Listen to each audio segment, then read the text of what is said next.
Hmm? Butuh uang. Butuh uang untuk apa? Buat beli-beli. Beli apa? Beli sosis, beli susu, kopi susu. Halo semuanya, senang sekali bisa menyapa kalian di video ini. Saya doakan, semoga kalian dalam keadaan sehat dan bahagia. Mo Thohir, seorang pria berusia 27 tahun, berasal dari Dusun Kelompang, Desa Tanggulangin, Kecamatan Kejayan, Kabupaten Pasuruan, Jawa Timur. Tumbuh dan dibesarkan dalam keluarga sederhana, Thohir mengikuti jejak sang ayah sebagai petani. Hampir setiap hari, ia pergi ke ladang untuk bekerja demi memenuhi kebutuhan hidupnya. Thohir dikenal oleh warga sekitar sebagai pria yang pendiam dan sederhana. Meskipun hidup dalam kesederhanaan, keluarganya, terutama orang tuanya, dikenal sebagai orang baik yang rajin bekerja sebagai petani demi keberlangsungan hidup mereka. Singkat cerita, Thohir menjalin hubungan asmara dengan seorang gadis bernama Iva Maulaya yang berusia 19 tahun dan berasal dari daerah lain. Keduanya menjalin hubungan asmara dengan serius. Thohir, yang dikenal sebagai sosok pendiam, tampaknya cocok dengan Iva yang memiliki pembawaan lembut dan baik. Setelah beberapa waktu berpacaran, mereka pun akhirnya memutuskan untuk menikah pada Juni 2020. Namun, pernikahan Thohir dan Iva diketahui hanya dilakukan secara siri, tanpa pencatatan resmi di Lembaga Pencatatan Sipil atau KUA. Tidak jelas alasan dibalik keputusan tersebut. Tetapi yang pasti, setelah menikah, Iva pindah dan tinggal bersama Thohir di Desa Tanggulangin, Kecamatan Kejayan. Kehidupan pasangan yang baru menikah ini bisa dibilang sangat sederhana. Thohir mengandalkan penghasilannya sebagai petani, yang seringkali pas-pasan, sementara Iva berperan sebagai ibu rumah tangga. Bahkan, ada kalanya penghasilan Thohir tidak mencukupi untuk memenuhi kebutuhan sehari-hari mereka berdua. Akibatnya, pasangan muda itu sering mengalami kesulitan keuangan. Bahkan, untuk sekadar membeli sosis dan kopi susu pun, mereka kerap kekurangan uang. Kehidupan Thohir yang sebelumnya sudah sederhana, kini semakin penuh tekanan. Karena ia harus menafkahi istrinya. Tanggung jawab sebagai kepala keluarga membuatnya sering merasa bingung dan pusing mencari cara untuk mendapatkan uang. Keluarga dari kedua belah pihak sering memberikan bantuan kepada Thohir dan Iva yang baru menikah. Namun, tentu saja bantuan tersebut tidak selalu ada dan tidak cukup untuk menghilangkan tekanan ekonomi yang mereka hadapi sebagai pasangan baru. Baru 2 minggu menikah, Thohir dan Iva sering termenung, memikirkan cara untuk mendapatkan uang tambahan demi mencukupi kebutuhan hidup mereka, terutama untuk makan. Namun, alih-alih mencari pekerjaan sampingan yang halal, kesulitan ekonomi justru mendorong Thohir ke jalan yang kelam. Niat keji yang muncul dalam benaknya akhirnya berujung pada peristiwa tragis yang mengejutkan warga Desa Tanggulangin, Kecamatan Kejayan, Kabupaten Pasuruan. Semua bermula 2 minggu setelah pernikahan mereka, tepatnya pada Selasa, 7 Juli 2020. Pada hari itu, Thohir melihat seorang bocah perempuan berusia 5 tahun, yang merupakan anak dari tetangganya sendiri. Bocah tersebut berinisial RH, atau sebut saja Rara. Saat itu, Thohir melihat Rara sedang bermain bersama teman-temannya di sekitar rumah. Pada momen itulah, muncul niat keji dalam benaknya. Thohir memperhatikan bahwa Rara mengenakan perhiasan emas dalam jumlah yang cukup banyak dan tampak berharga. Godaan untuk mengambil perhiasan itu pun muncul, terutama karena ia dan istrinya sedang mengalami kesulitan keuangan dan sangat membutuhkan uang. Thohir pun mulai memikirkan cara untuk membawa Rara ke rumahnya agar bisa mengambil perhiasannya. Ia kemudian mendapatkan ide licik, membujuk Rara dengan es krim karena ia yakin sebagian besar anak-anak pasti menyukainya. Dengan penuh semangat, Thohir segera pergi membeli es krim murah. Setelah itu, sekitar pukul 2:30 sore, waktu Indonesia Barat, ia kembali dan mendekati Rara yang sedang asyik bermain bersama anak-anak lain. Thohir lalu mengiming-imingi Rara dengan es krim tersebut, mengatakan bahwa ia akan memberikannya jika Rara mau ikut ke rumahnya. Dengan bujukan yang dibuat semenarik mungkin, ia berusaha meyakinkan bocah itu agar mau pergi bersamanya. Dengan polos dan tanpa rasa curiga, Rara yang masih berusia 5 tahun pun tergoda oleh es krim serta rayuan Thohir. Akhirnya, ia setuju dan ikut bersama Thohir ke rumahnya. Perlu diketahui, jarak antara rumah orang tua Rara dan rumah Thohir sebenarnya tidak jauh, hanya terpaut beberapa rumah saja. Nah, setibanya di rumah tanpa perasaan, Thohir langsung melampiaskan hasratnya kepada bocah tersebut, yang membuat korban merintih kesakitan. Padahal niat awalnya hanya ingin merampok korban, tetapi saat tiba di rumah, malah muncul hasrat dalam diri Thohir untuk menikmati korban. Bahkan Thohir memperkaos korban sebanyak 2 kali, yang akhirnya membuat Rara tak berdaya dan kesakitan. Saat itu, istri Thohir yakni Iva sedang tidak ada di rumah. Setelah melakukan perbuatan kejinya, Thohir keluar rumah untuk mencari istrinya, meninggalkan Rara sendirian dalam kondisi lemah. Tak lama kemudian, Thohir kembali ke rumah bersama Iva. Namun, yang mengejutkan, bukannya marah atau menegur suaminya atas apa yang telah terjadi. Iva justru menurut dan mengikuti perintah Thohir. Tanpa ragu, ia melakukan apa yang diminta suaminya, melepas semua perhiasan emas yang dikenakan Rara. Perhiasan itu terdiri dari 5 gelang emas serta 1 kalung emas lengkap dengan liontinnya, yang kemudian mereka ambil untuk dijual. Iva kemudian mengambil semua perhiasan tersebut dari tubuh Rara dan menyimpannya di dalam lemari. Setelah memastikan perhiasan telah diamankan, pasangan pengantin baru itu melakukan tindakan yang lebih keji lagi. Dalam kondisi tak berdaya, Rara diseret oleh Thohir dan Iva menuju saluran irigasi yang tidak jauh dari rumah mereka. Tanpa belas kasihan, mereka membawa bocah malang itu ke tempat yang sunyi, seolah ingin menghilangkan jejak dari perbuatan keji yang telah mereka lakukan. Sesampainya di saluran irigasi, Thohir menyuruh Iva untuk mencari kayu. Setelah mendapatkan kayu yang cukup besar, tanpa ragu, Thohir langsung menghantam bagian belakang kepala serta bahu Rara dengan keras, membuat bocah malang itu tersungkur di tepi saluran irigasi. Namun, kekejaman Thohir tidak berhenti di situ. Saat menyadari bahwa Rara masih bernapas, ia dengan keji membenamkan tubuh kecil itu ke dalam air. Bukan hanya sekali, tetapi 2 kali. Hingga akhirnya, setelah berjuang dalam ketidakberdayaannya, Rara kehilangan nyawanya akibat kehabisan napas.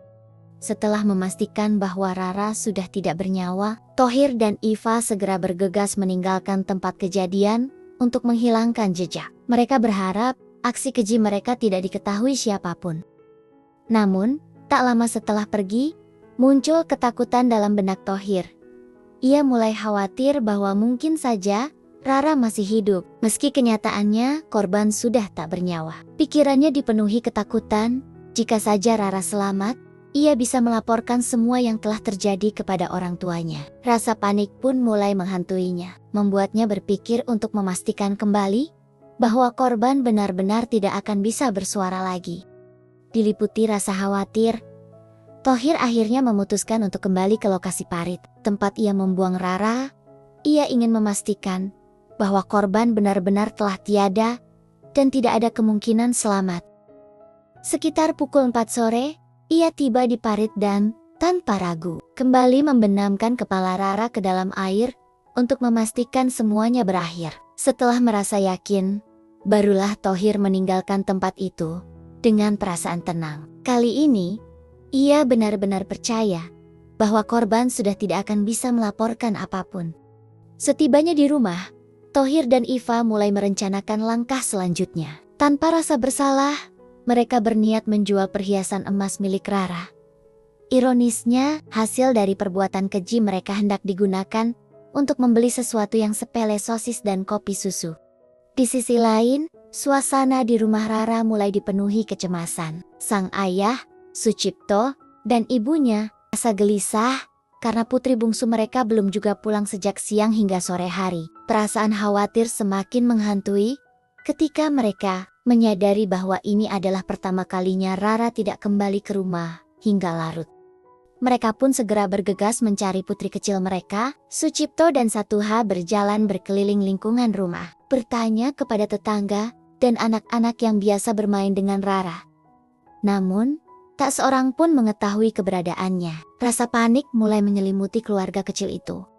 Sebagai anak bungsu dari 3 bersaudara, Rara adalah permata hati dalam keluarga. Orang tuanya selalu berusaha memberikan yang terbaik untuknya, memastikan ia tumbuh dengan bahagia dan terlindungi. Biasanya, setiap hari Rara bermain di sekitar rumah bersama teman-temannya, dan orang tuanya tak pernah merasa khawatir. Lingkungan mereka terasa aman, dan selama ini tidak ada kejadian yang membuat mereka curiga.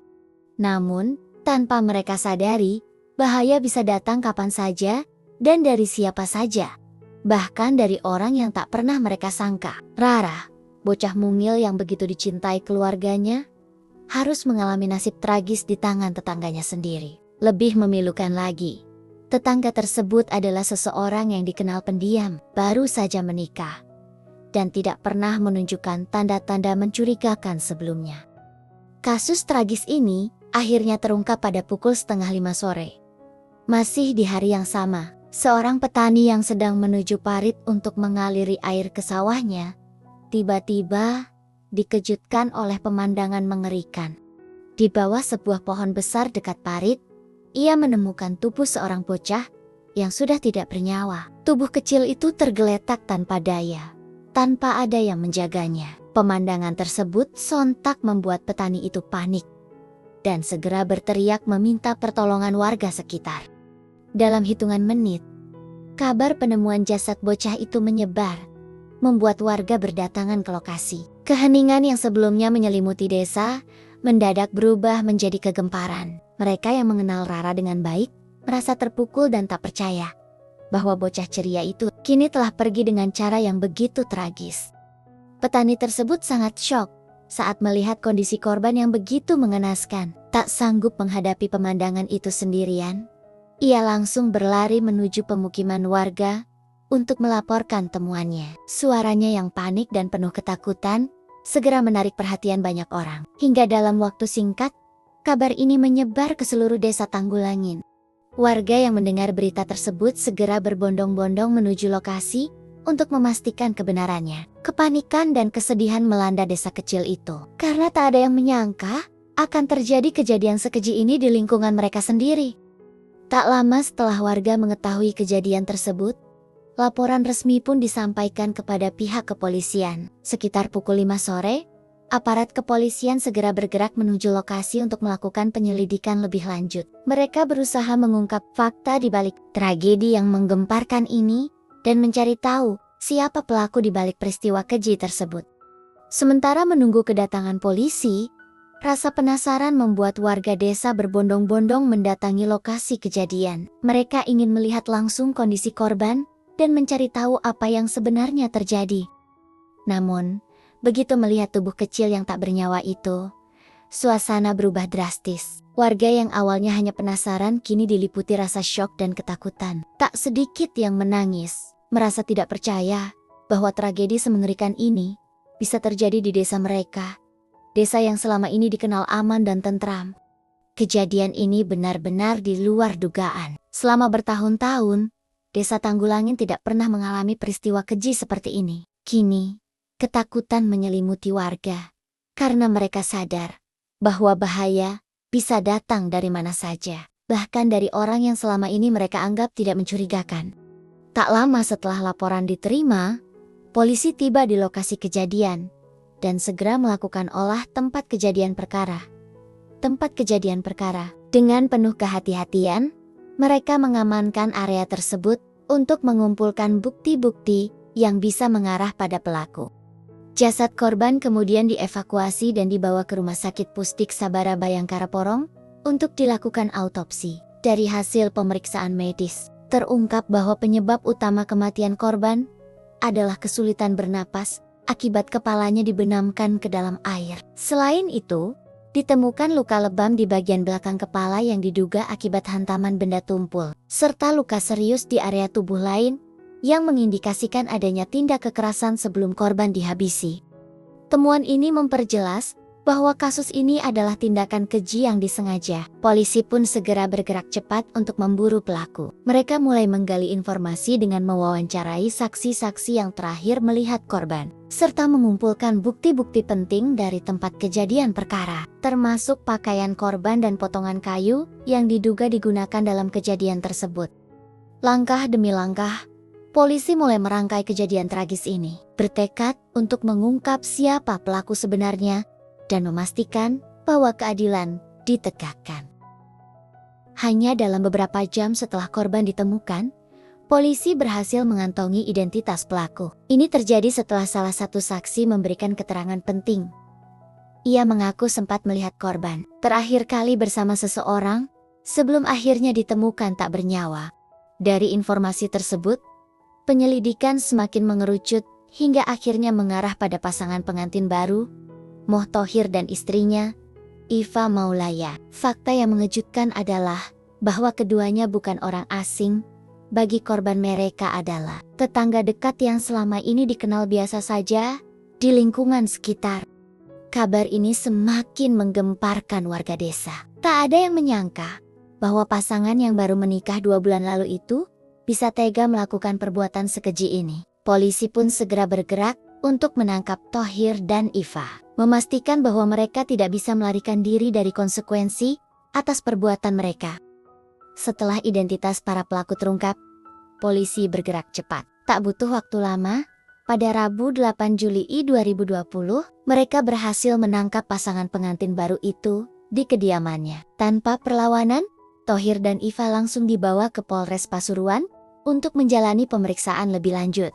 Di hadapan penyidik, baik Thohir maupun Iva akhirnya mengakui perbuatan mereka. Thohir mengaku sebagai pelaku utama yang melakukan tindakan keji terhadap korban sebelum menghabisi nyawanya. Sementara itu, Iva berperan dalam mengambil semua perhiasan emas yang dikenakan korban. Tak hanya itu, ia juga membantu mencari kayu yang kemudian digunakan oleh Thohir sebagai senjata untuk menyerang korban.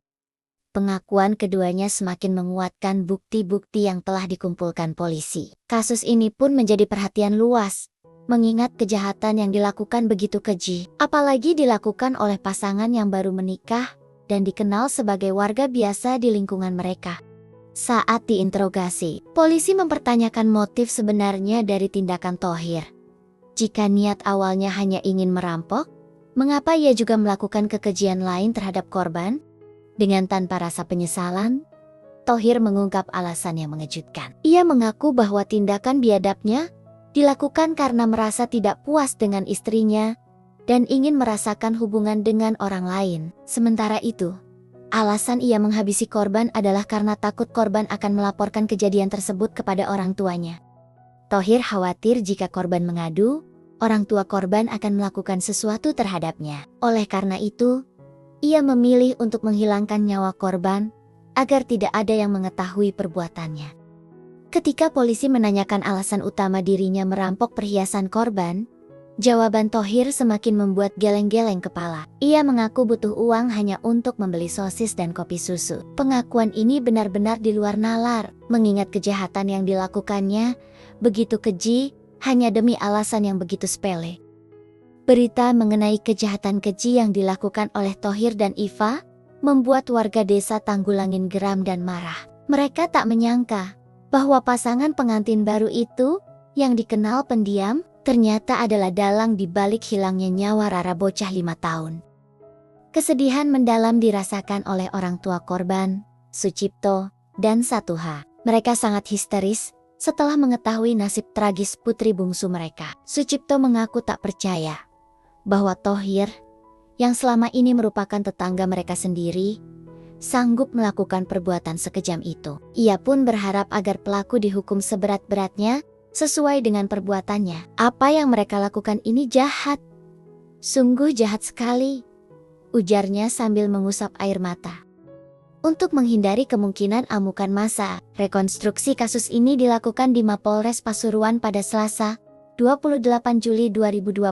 Dalam rekonstruksi tersebut, sebanyak 35 adegan diperagakan oleh kedua pelaku. Fakta baru pun terungkap. Salah satunya adalah bahwa Thohir ternyata membungkus tangannya dengan kantong kresek saat menghantam korban menggunakan kayu dengan tujuan menghilangkan sidik jarinya. Menurut Kanit Pelayanan Perempuan dan Anak PPA Polres Pasuruan, awalnya Thohir sempat memberikan keterangan yang berbelit-belit. Namun, setelah proses interogasi lebih lanjut, akhirnya ia mengakui semua perbuatannya, yang kemudian dituangkan dalam berita acara pemeriksaan dan diperagakan dalam rekonstruksi.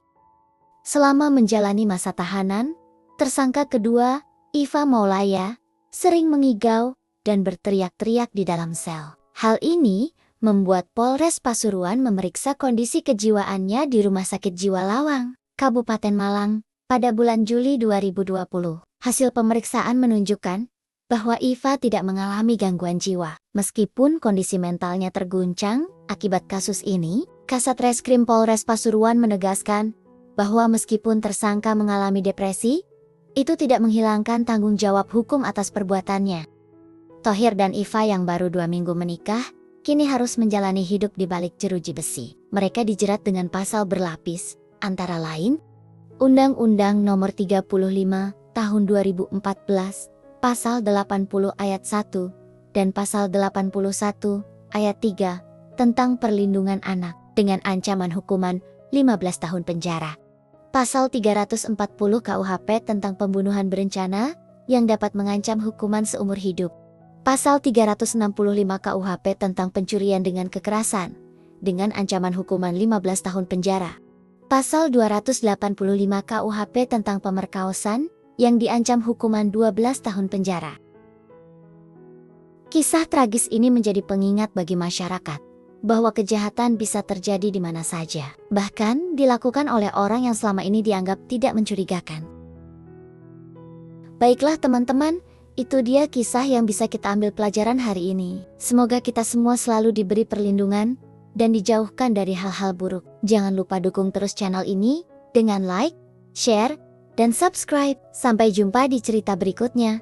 Bye!